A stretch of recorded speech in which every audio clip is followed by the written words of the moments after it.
Welcome back to the Weekly Manga Podcast. This is the podcast where we talk about all of your favorite ongoing Japanese manga. This week, we're going a little bit more indie and undiscovered. We're going to be talking about a new series called Momose Akira's First Love Struggles. In addition to that, we're going to be discussing the daily web series, Even a Cat's Paw Can Be Useful. And we'll finish off with Sentai Taboo, which is a strange mashup of Power Rangers and the HBO show Euphoria, or maybe Skins. Anyways, this is going to be a fun one, so stick around because we have all that manga news and more coming right up.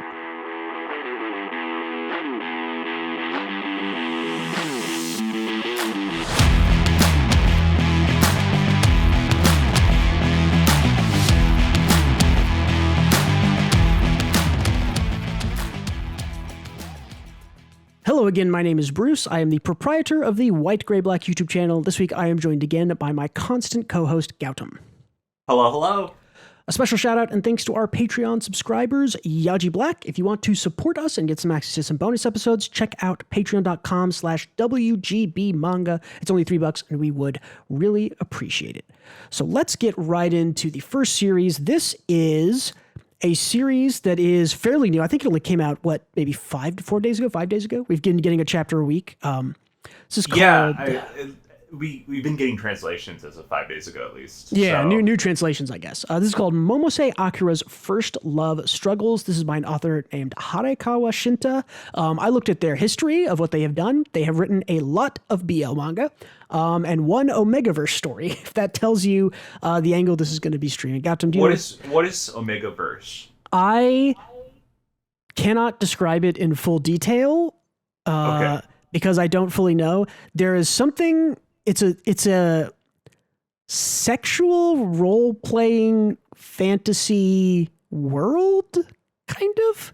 So it's like D&D, like horny D&D. It's kind of like it's not like sex D&D. It's like, what's the name of the, like, Faerun is one of the worlds that's like in like a D&D world. It's like sex Faerun or like sex Azeroth. Like, or so it's like there's all right. That's tight. I know that. I know that there's. I don't know what they all have. There's like alphas, omegas, and betas, and it's like a dominance thing where the. I don't know. I don't. All right. Know. Hey, that's hey, about cool. where my knowledge that is. There's alphas, omegas, and betas, and there's some kind of dominance thing going on. And omegas, I'm sure. Yeah, omegas. Yeah, for sure. Yeah. So anyways, this one is not about that.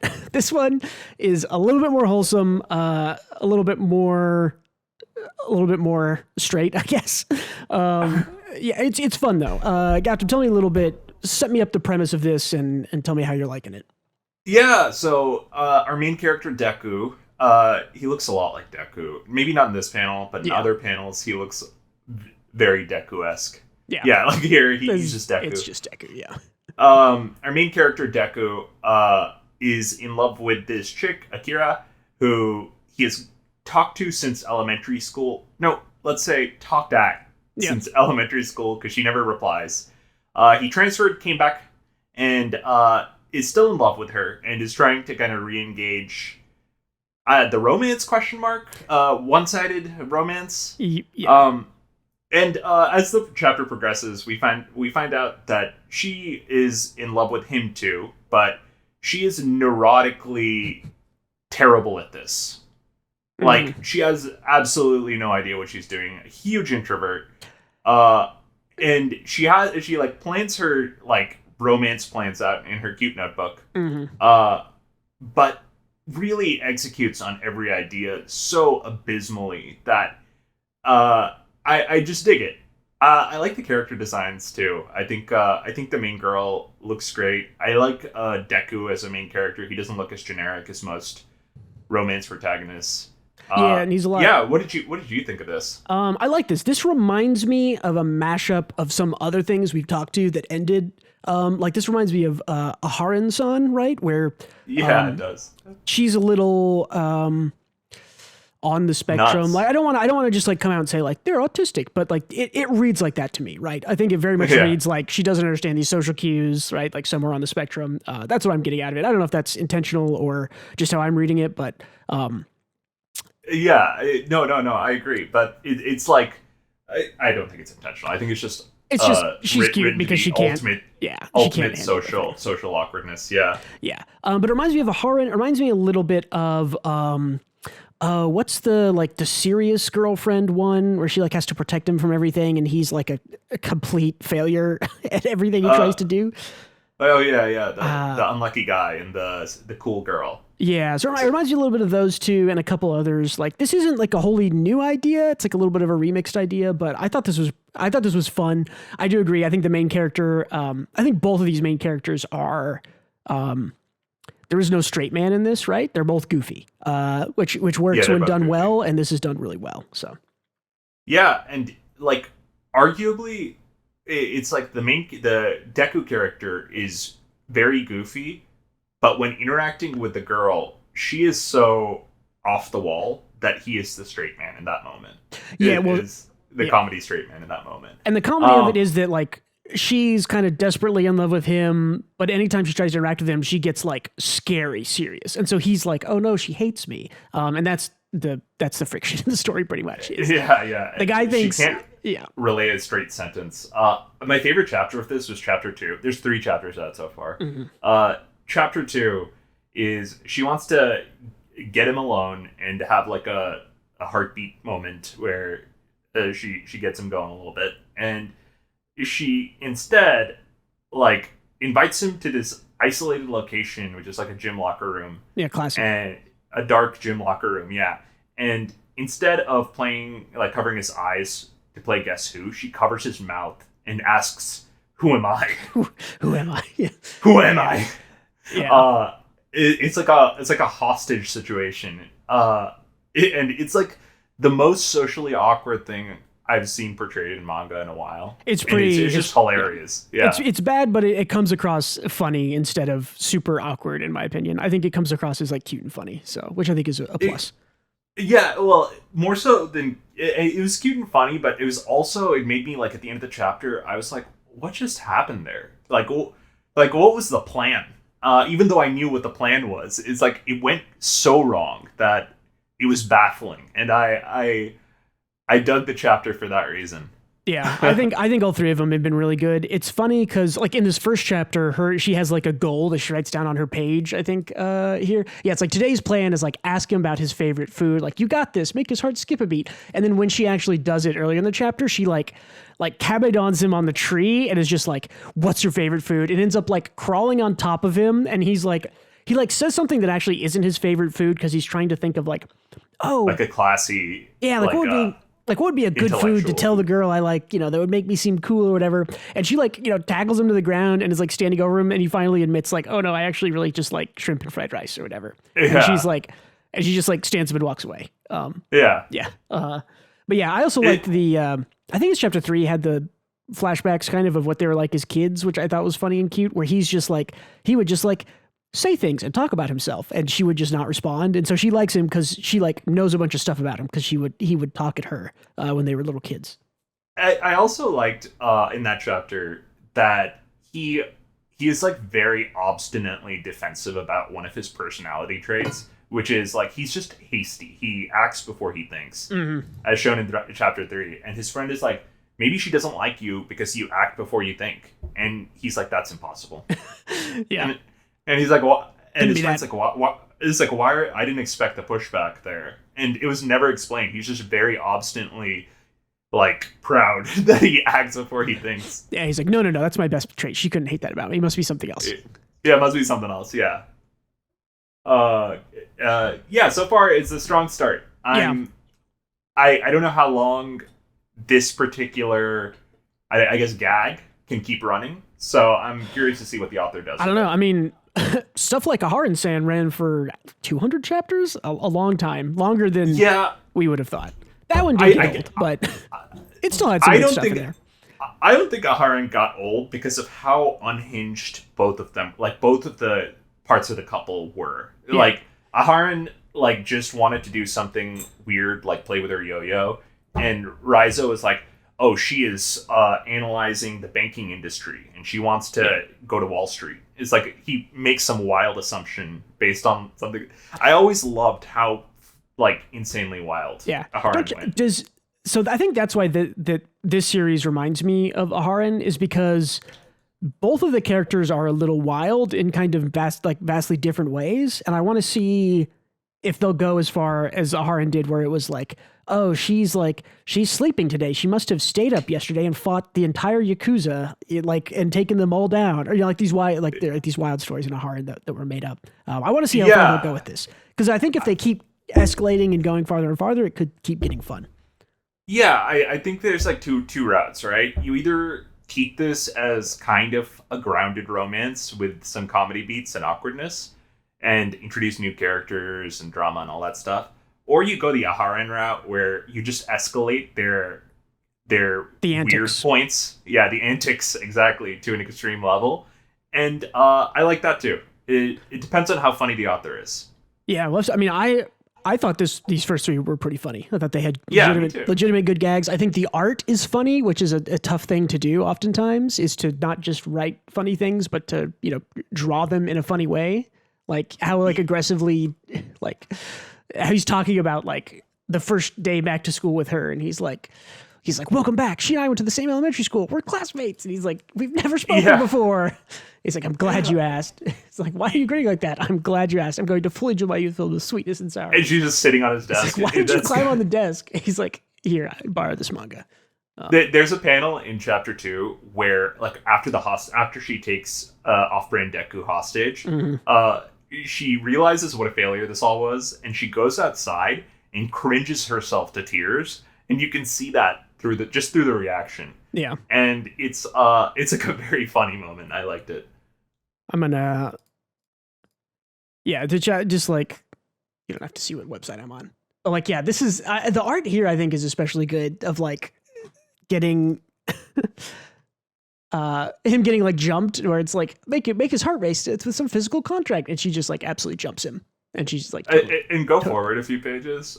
Yeah, this is okay. She's embarrassed, and then then the next one is she's like, oh, she's full on cringe mode. Yeah. It's good. So, anyways, it's great. I like the series. We'll keep up with it. I thought it was good. I liked it too. I don't know. I'll have to check out where this is being published, if it's online only or what. But yeah, looking forward to it. Cool. Anything else? That's Momose Akira's First Love Struggles by Harekawa Shinta. No. It's one of the few romances that keeps me interested so far. I like the beginning. Usually I think they're mostly bad, but this one I enjoyed. So I'm looking forward to more too. Yeah, you make a good point. Romances usually have slow starts for me too, because we have to introduce the characters, we have to set up how they know each other, or do they have history, were they childhood friends, blah, blah, blah. Yeah. You have to set up all this stuff before anything gets interesting, and this one is just page 1, welcome back, this girl, I have a crush on her. Page 2, I have a crush on her. It's you were there immediately. Don't have to set anything up. You know what I realized is that I hate when it's just the girl who is interesting. Yeah, the guy needs to have a personality, and I think that's why I don't like most romances. Is guys usually are just stand-ins for the audience. But this guy's a total weirdo, so I appreciate it already. I mean, even Hema 10, which we talked about, I don't know, 6 weeks ago or something, which was new. The girl is pretty interesting. I'm still reading that. It's okay. I wouldn't say it's necessarily good or bad. The girl's interesting. She runs her own empire. She has interesting, complex things happen to her, and the guy is he's a cleaner, and he's good at everything. And I don't know. He's mostly uninteresting. I am a rational human being is usually the guy, right? Yeah. So I'm a Japanese high school student with his head on his shoulders properly, and it's it's just an uninteresting audience stand-in, I feel. Yep. But not the case here. Either way. Yep. Let's move on to the next thing. Let's move from an absolutely goofy romance from start to finish to something that started goofy and now has gotten incredibly serious. This is Even a Cat's Paw Can Be Useful. This is by Nobel. They're previously the author of Muso Telepathy. I think that's one that you read, right, Gautam? Yeah, I did. It was really good. I enjoyed it a lot. Yeah, this one I'm really enjoying also. I didn't necessarily read it consistently early on, but I dabbled in and out enough. This is a popular one on Reddit. And the last, 2 weeks or so, the basic setup is There is a girl who can swap between cat and girl form. We eventually meet more people who can swap between person and cat form.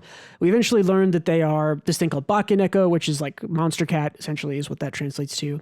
And then the most recent chapters have revealed that the origin of these Bakeneko are these like two older ones who are this girl's parents.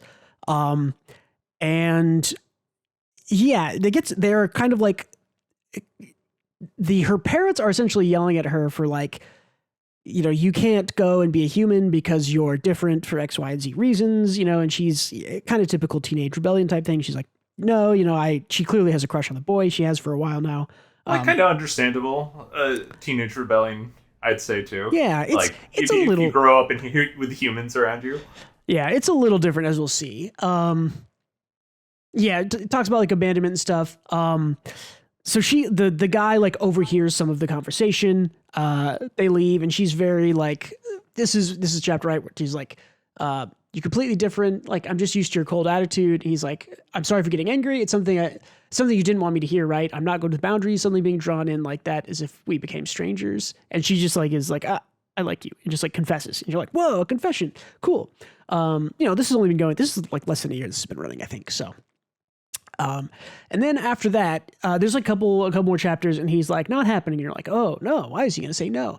And he's like, what do you mean? He's like, well, if someone keeps important secrets about herself, we stop at friendship. And he's been very kind of, he's a very serious character. He'll like swap into serious mode where it's like, oh, you really like this, don't you? He's just like, no, I only like cats. I don't, that's reasonable. He's very adamant when interacting with the female main character here about like, he met her as a cat first and loves cats, and he does not like people. Like people, I don't know if we've gotten his full backstory, but like people have wronged him and betrayed him in the past, so he doesn't trust people, trusts cats. And so when she turns into a human, he like likes her less. But she's like, I want to be a human and be with and like date you. So that's the kind of the romance difficulty there. Got it. Yeah. I don't know where this stands from an ethics point of view. Yeah, well, and it's about to get more ethically interesting. And then this is the very next chapter. She's like, wait, let's talk. He's like, nah, I was just kidding. He's like, I'm sorry if it upsets you, but I overheard the conversation earlier and sort of get the gist. He's like, you're immortal, right? Same with your father and the owner, who I think is her mother. And yeah, that's like, I think it was one chapter after that didn't really thing, but yeah, I mean, this is, I think like an extra little twist on, you know, fantasy romance, I guess you could say, is like, okay, you know, it's a cat human can swap between them, and also, you know, they are essentially immortal. How do you deal with that in dating? Yeah, it seems like he cares more about the fact that she kept a big secret from him. Yeah, which I mean, if you're trying to be in a relationship with someone, I'd say that's a pretty important thing to focus on. It's valid. Yeah, it's valid. You know, if you could trust someone and put your faith in them, that relationship might be possible even if they are immortal. And if you can't, it doesn't matter if they're immortal or not. I think we had a conversation about this last time you brought it, but ethically, this is a girl, yes, but it is a cat. Which was it first? That's why I've been trying to be careful when I chose my words. I didn't want to say it's a girl who can turn to a cat, or it's a cat who can turn to a girl. It is a cat and a girl. From what I understand of what I've read, that is what they are. Like the Bakeneko they are cats and they are humans, and they can be both. I want to say, I might have to go back and reread some of it. I want to say they start as cats, but that only really necessarily means that it's probably easier to raise a kitten than it is to raise a human child, just based on like speed of growth and what they require. I don't think you should date a cat. We all agree, yes, in this household that we should not date cats. That's wrong. Yes, but cat girls, 100% okay, 110% okay. Well, like I think Beast Boy from the Teen Titans, right? Yes. Yeah. I think it's like cool for him to date other people because he's a boy first that can turn into beasts. But the reverse is not okay, ethically. I don't know. I mean, yeah, I don't know. Which is interesting because prior to these last like 8 or 10 chapters, this has been a very lighthearted series generally. Like, you know, interesting, a little bit of fantasy, cute cats, you know, girl likes the guy, whatever, cute little romance thing. And then suddenly it's like, oh, there's some ethical dilemmas going on here, and it's very serious with these two.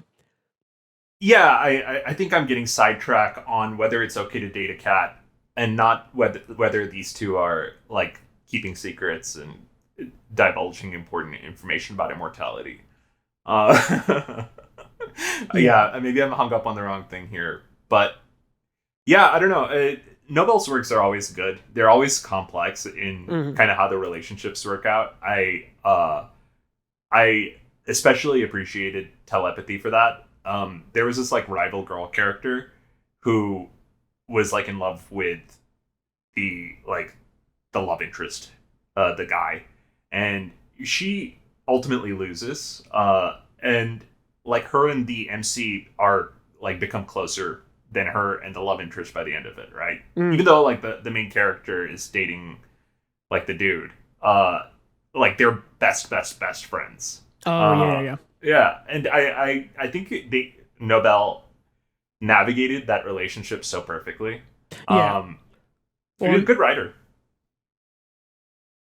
Yeah, it was, and I think this is going to be handled similarly expertly. I think it has been set up pretty well, so I'm excited to see where it goes, because I think this is a very interesting, cute, and now dramatic series.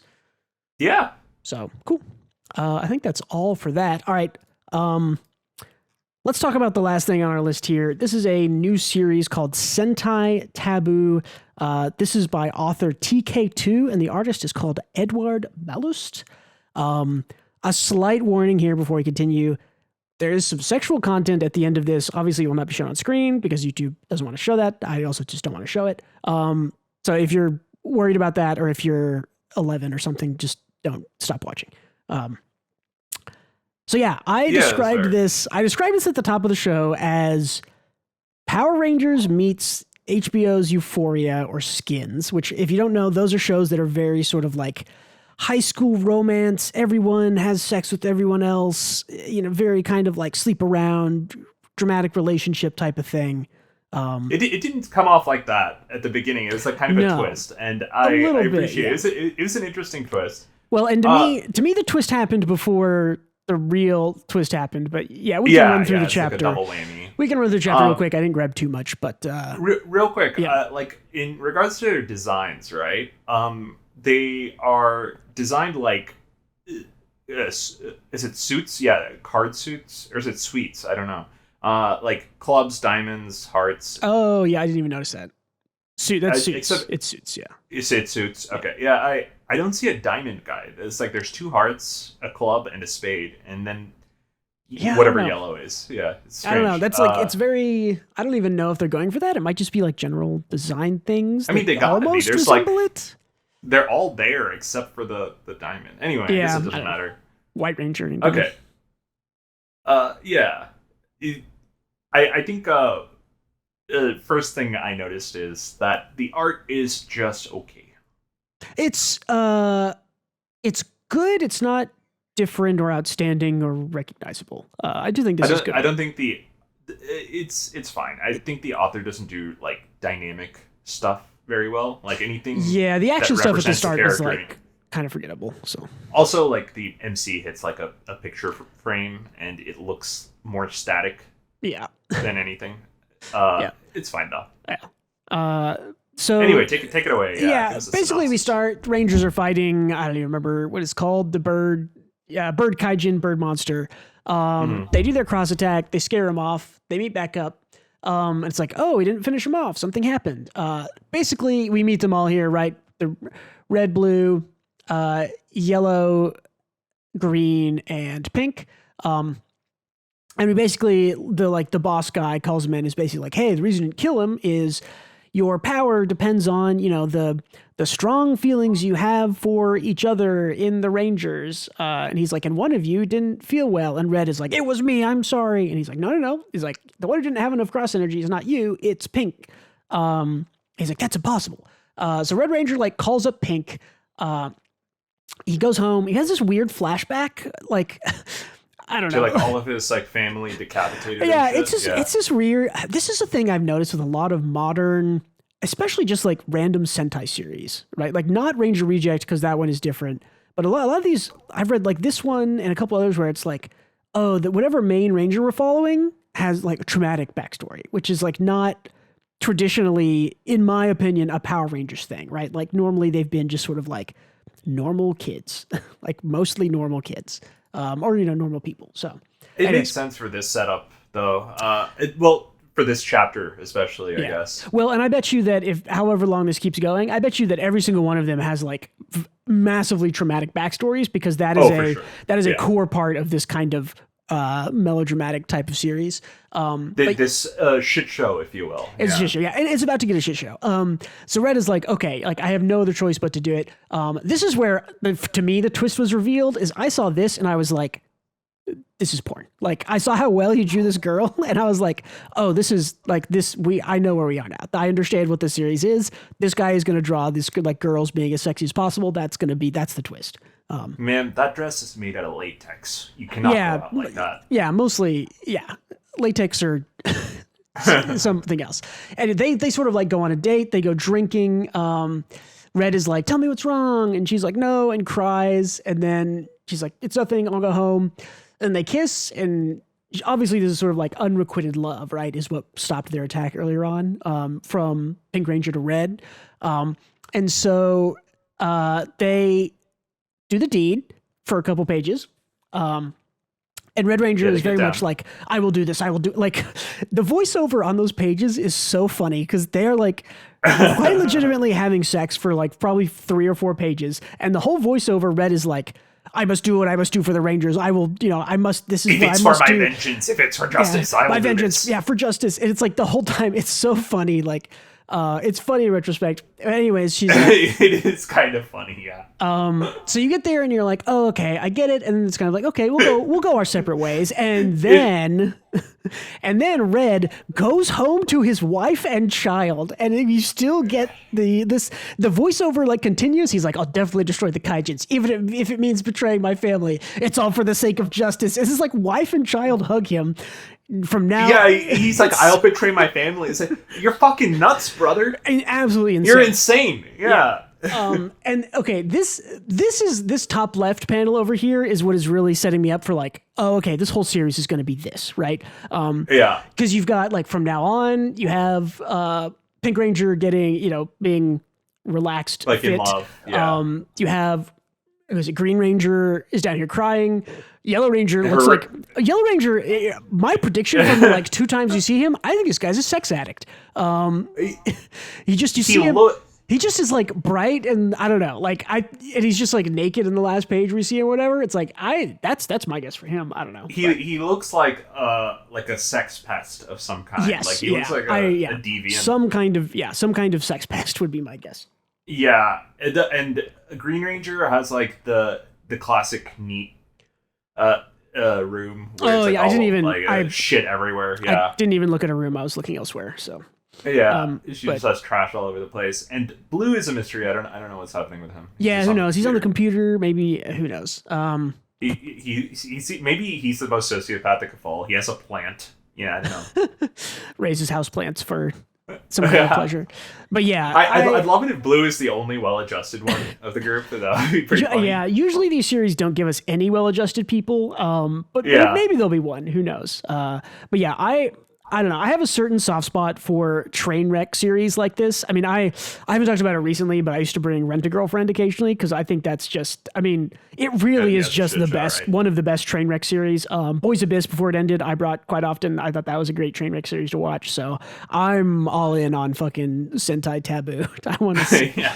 I think this is hilarious. What the fuck happened? It's even funnier talking about it with you that while he was having sex with that girl, he was just like for justice, for vengeance. Like, this is in the order only to fulfill way. my vengeance, I'll do anything. Yeah. It's like, brother, what?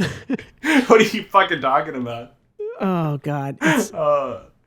It's just like it's funny because he's not only nuts, he's like unhinged and insane, but he's also stupid. Like it's like it makes no sense. Which is the perfect combination for these kinds of train wreck series, I think. Yeah, exactly. So we will keep an eye on that one and see where that goes. That is, once again, that is Sentai Taboo, by author TK2 and artist Eduard Balust. I looked at some of the past work they had done. They only kind of had one each that I could find. One shots, also similarly horny. I don't. So doesn't say much, but yeah, I think that's it for manga. You got anything else, Gautam, on Ranger, Taboo, or anything else?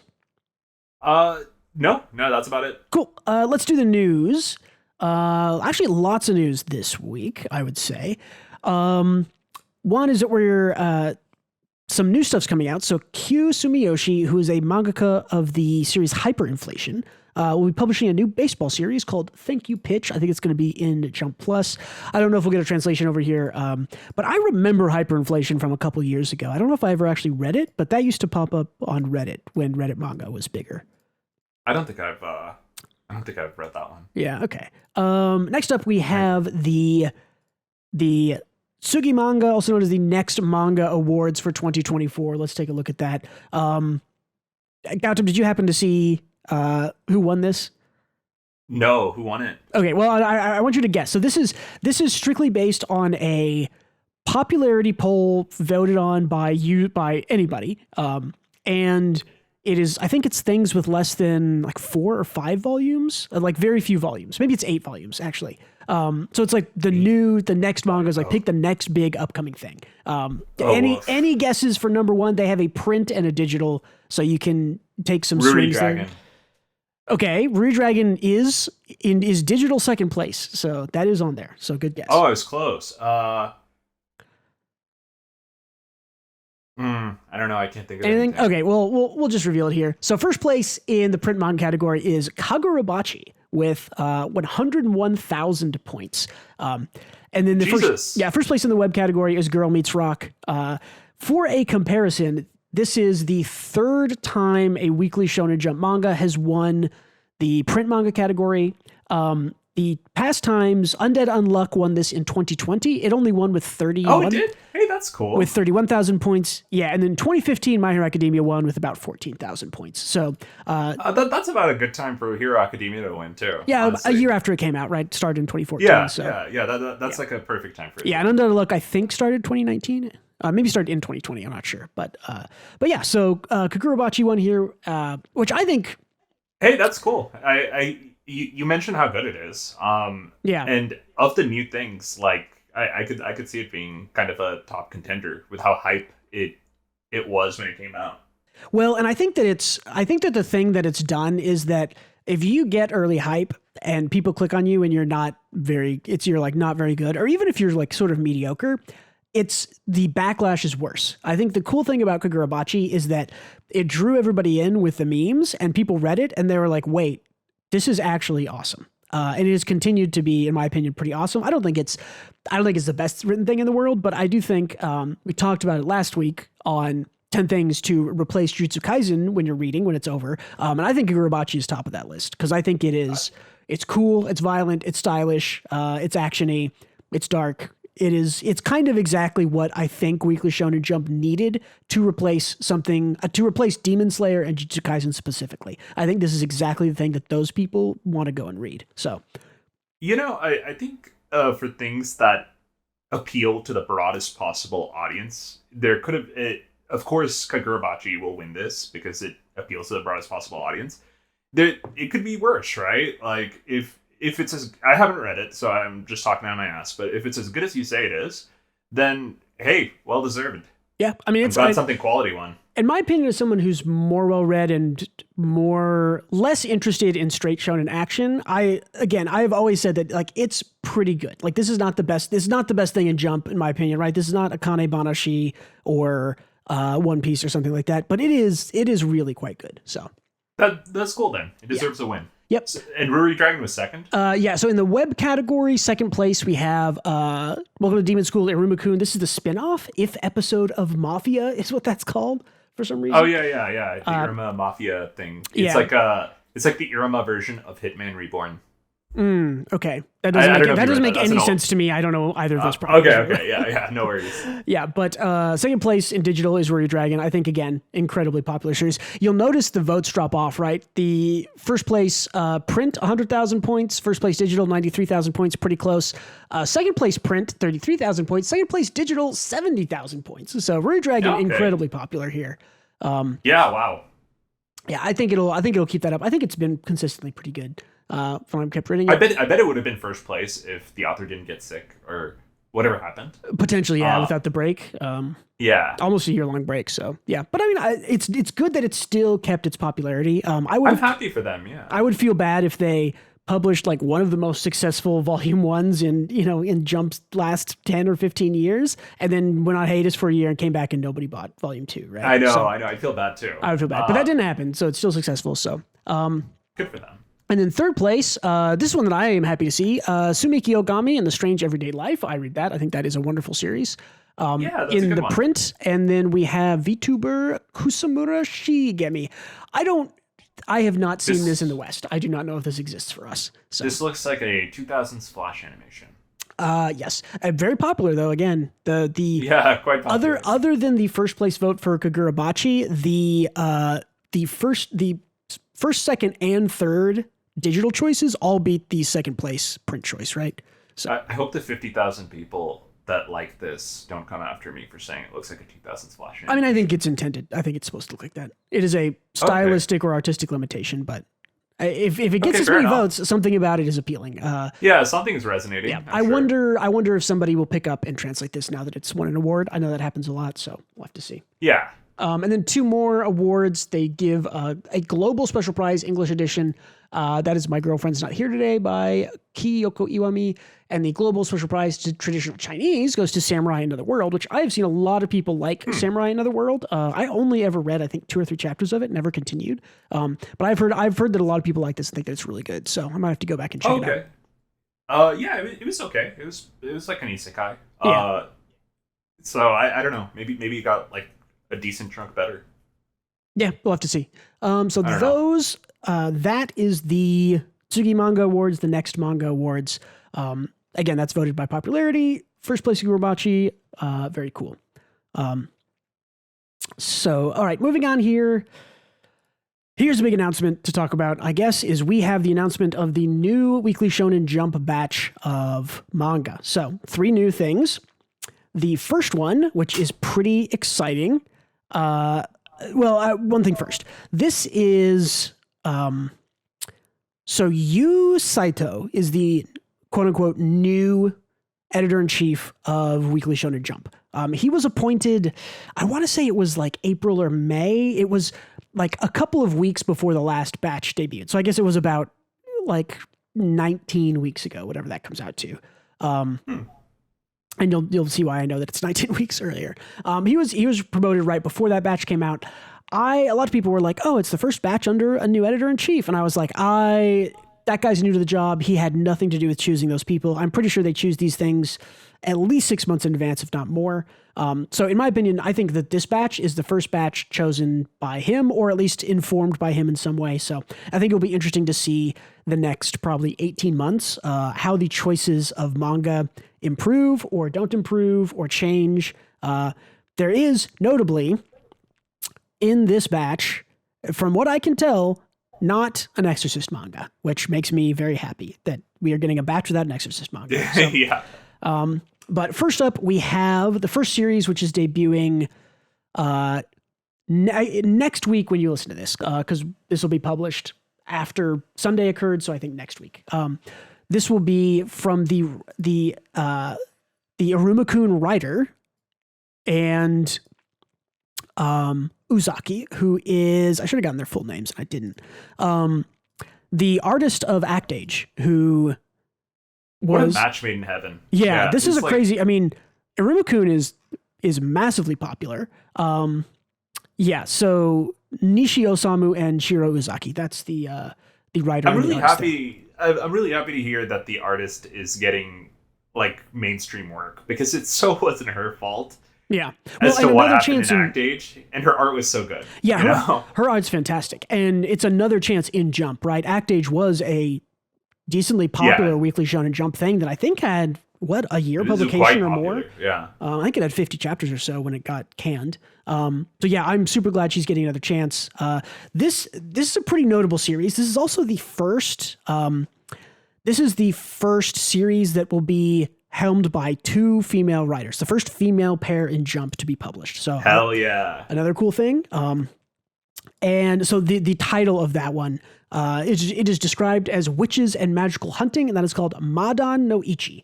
Some people were saying this is just like magician named Ichi. I translate this in Google Translate. I don't know. It said magical bullet 1 or 1 magical bullet. Who knows? I could translating automatically on from Japanese to English is bad. Yeah. It's weird to describe Iruma because it is like it has all the same tropes as every other Jump thing, as every other shonen thing does, but it's like distilled optimism in a jar. Mm-hmm. It's great for that reason, and it's written in a way where it doesn't feel ham-fisted.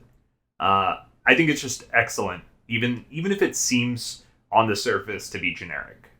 Yeah.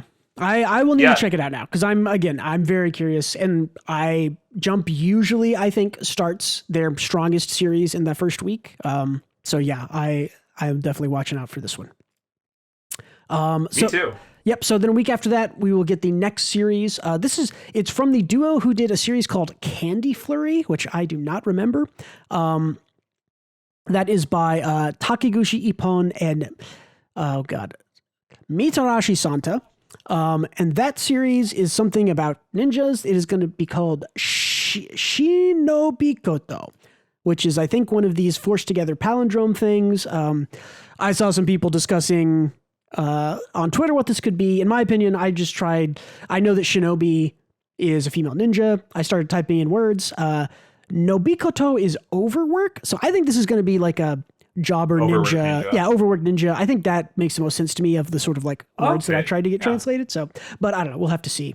We'll have to see when we get there. I don't know. That sounds interesting enough. It's like if you kind of distill Gintama, he's basically a samurai that it does odd jobs. Yeah. So I guess it depends on how it's written. Yeah, I mean, it certainly could just be girl. Yeah, a lot of Shinobi stuff, huh? Yeah, quite a decent amount. I think they're all kind of good too. It's I especially like Shinobi is roommates with the girl that studies really well. Yeah, I know what you're talking about. We've talked about it on the pod, but I think it's like Oboro and something. Yeah, Oboro and Maki, right? Yeah. Yeah, Oboro and Maki. Yeah, that's a really good one. And then the last series, another week after that, number 2, is one of Tabata's assistants, so an assistant on Black Clover. Their name is Ishikawa Koki, and their series is called Hakutaku. And that is apparently going to be an esports Spokon, which is a... What is a Spokon? A Spokon is a sport... I'll look it up just to make sure I know. It's a sports anime that's like more about sports. Let me see. Spokon. Are they going to use a real esport or like a made up game? Okay, so it's a combo of the words sport and spirit. So it's like it's the spirit of the game is a large part of Spokon. I'm trying to think of something that would be like I haven't read Kuroko no Basket or I think Haikyuu. I think Haikyuu is a Spokon. Yeah, I'm fairly sure. Like by the definition you gave me, it's because it's partially about like the game and the competitiveness and the sort of the yearly cycle of what happens and all that kind of stuff. So it isn't just like a character thing. It like this sport is like very forward in a Spokon, whereas in some other series it might be in the background, right? As like sort of a setting. So like in something like Blue Box, right? Like Blue Box, there is badminton, there is basketball. Those are not Spokon because their focus is not on the spirit of the game or competition, even though that plays some part in it. I actually don't know how this can work. This again, it's last, so I think it is always the biggest risk and the biggest, kind of potential to fail goes in the third place here. I don't know. It's all execution for me, right? Like esports, I think sports manga is something we have not seen any of. Esports has been around for over 10 years now, right? Like as a profession. Oh, dude. So, and, like, don't get me wrong. I used to love watching StarCraft games. I liked watching League. But the thing is, like, if this is like a made up esport, I think these sports mangas work because we understand the rules and we understand what the metrics of success are.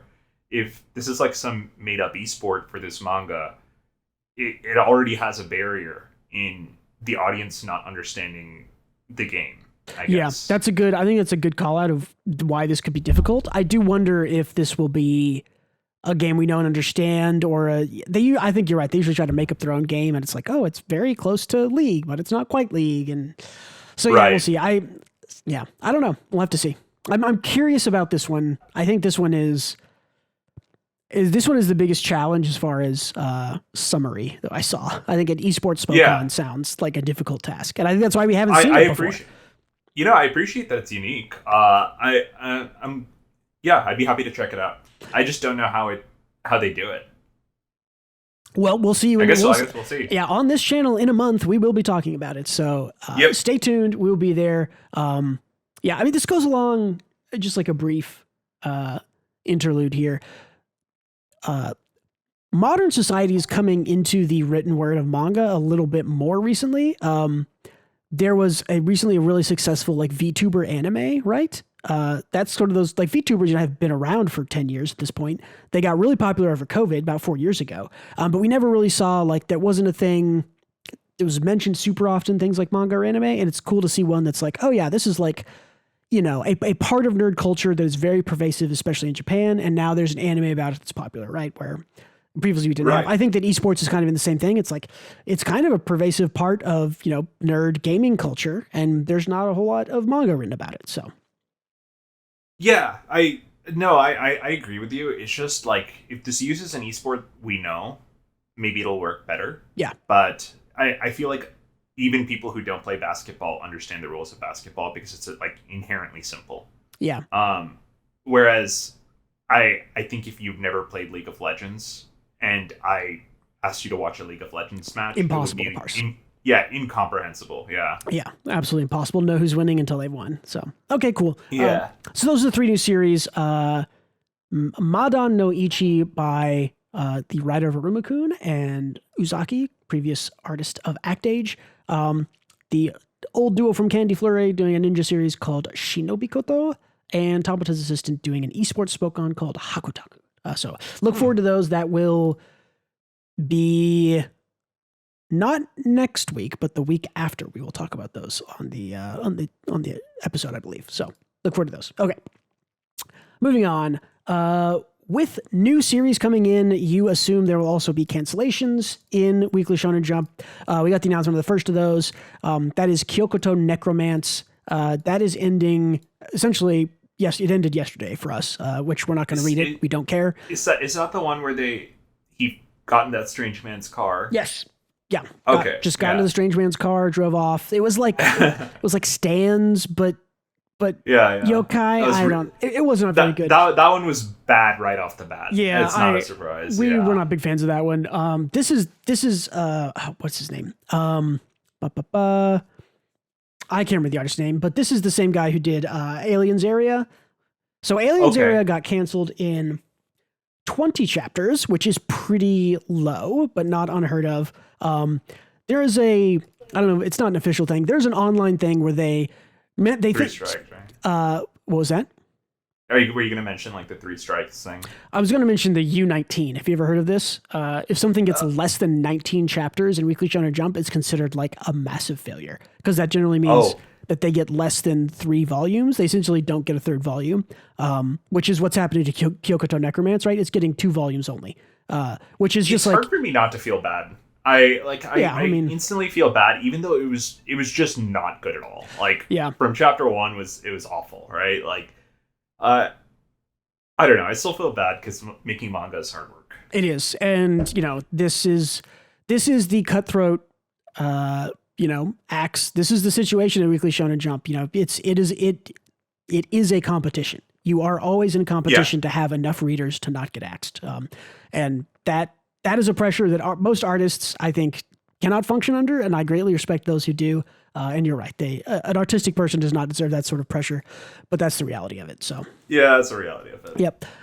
So on that note, let's guess which other two things are going to get cut. The two others from the group with Kyokoto Necromance are Astro Royale and Psych House. I think Astro Royale survives. From what I understand, that's selling decently enough. That has what's his name on it from Tokyo Revengers fame. That's going to do well enough to at least survive one more round. Oh, yeah. Psych House, I think, ends with less than 17 chapters, if I had to guess. I think that is... I think Psych House will be publishing chapter 16 yesterday as of publishing this video, so past Sunday, and I think it has one more chapter after. And then I don't know... Did you follow either of those? I read, I think, 4 or 5 chapters of Psych House. It was nothing. It wasn't necessarily bad, but it also wasn't good or memorable. The art was whatever. Nothing was sticky in that series for me. Again, it's like, it wasn't flat out bad like I thought Kyokoto Necromance was from chapter 1. It just wasn't good. Nothing impressed me. Nothing stuck with me. It was average or forgettable, which in some ways is worse than just flat out bad. Yeah, no, I know what you mean. I think it's like, it was very slice of lifey, and I'm not sure if that can survive in Weekly Shonen Jump popularity polls. Yeah, well, and it tried to. Its twist was like, oh, they all have superpowers, but that was like such a barely even touched on part of it. Whereas something like Ruri Dragon, right? That's a slice of life, but her being a dragon, is that's a good the point. big thing, right? Like that's like the whole point of the story. So yeah. I don't know. And I think like it's interesting. I don't think Psych House kind of resonated or even captured my interest after chapter 1, but I think Ruri Dragon did. One is like aesthetically, it looks great. Yeah. But Ruri is such a she's slightly unlikable, which I thought was interesting. And she's still I still like reading Ruri Dragon because she's like still working through her like being a little bit of a brat. So yeah. Yeah, like exactly. That. Yeah, the other things that I think have potential, Super Psychic Policeman Chojo, that one's pretty popular from what I understand. Not necessarily here in the West, but I think Japan really likes that one. I think Super Psychic, I think that one survives. I think this might just be they, go up one series for a bit until they can cancel. What's the comedy Yokai Buster one that was bad? With the jokes. It sounds like the Psychic Policeman one kind of hit its stride from a comedy angle. Mm-hmm. Yeah, people really liked it, I think, even though it didn't totally jive with me. I read a couple more chapters, and it was better than I initially gave it credit for, I think. It's just not fully for me, so, yeah. The Yokai Buster, you're thinking the Kappa one, right? The Kappa, where it was just the Kappa. Anal play. Yeah. Yes, that one. That one is, I think, just published chapter 10, I want to say. That one might have, 13 chapters or 14 and end. I don't know. That one seems like a complete failure from what I understand. Yeah, so, okay. But I don't know. We'll see.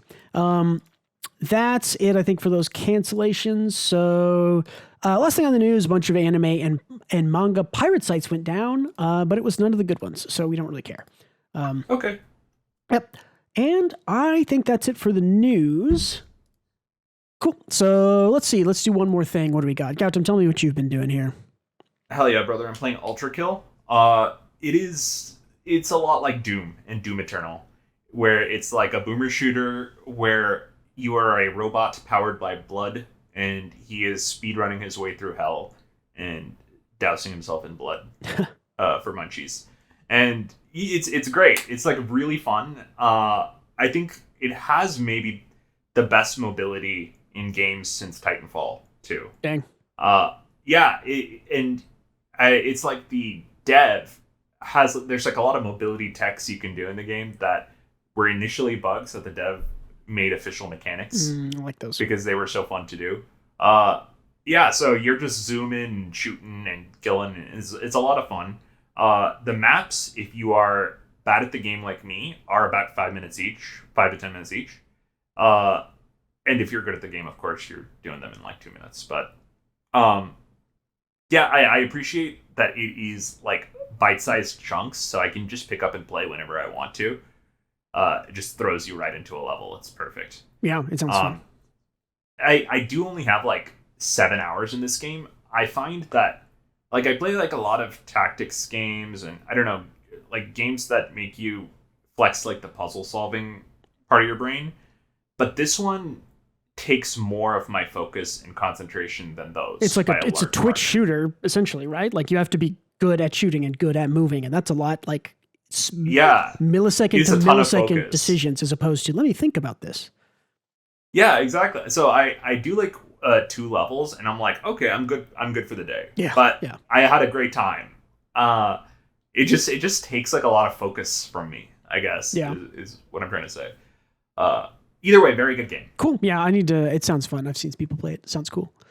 Yeah. All right. I want to bring up a manga just right here because this is something we both read that was not really good enough for discussion or important enough. I just wanted to bring it up as something that we mentioned. It's pretty good. There was a series on Manga Plus, I think from Jump Plus originally, called Insect Girl. This is by Kanya Aki.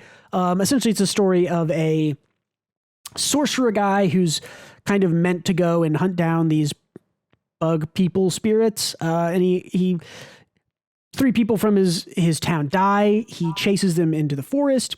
He meets this young girl who seems to kind of know nothing about men initially is the joke, but she knows nothing about the outside world really. And then we meet her mother. Her turns out to be this big insect demon essentially who has not been eating humans. And then he sticks with them and she dies at the end. And she says, take care of my daughter and take her to the human world and raise her like a human. So she's not an insect girl. And he's like, if you're a bad, it's like, I'll regret this. If you're a bad bug, I'll kill you. Yeah. But if you're a good bug, you can stick around. Yeah. Kind of a thing. At like no less than 4 moments in this story, he like points his fingers like a gun to like shoot fire at them and says, I'm going to kill you now, and then does not kill them. Like he and no lie does that many times. It's almost funny. But this was okay. I'm kind of interested in if chapter 2 does anything interesting because chapter 1 was kind of.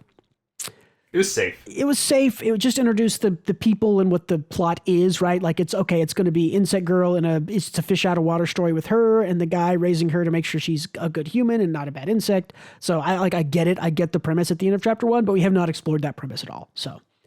Yeah. I think it's like one of these things where we didn't bring it because I don't know. It wasn't like the most interesting chapter 1, but also it could get very interesting later. Yeah. So.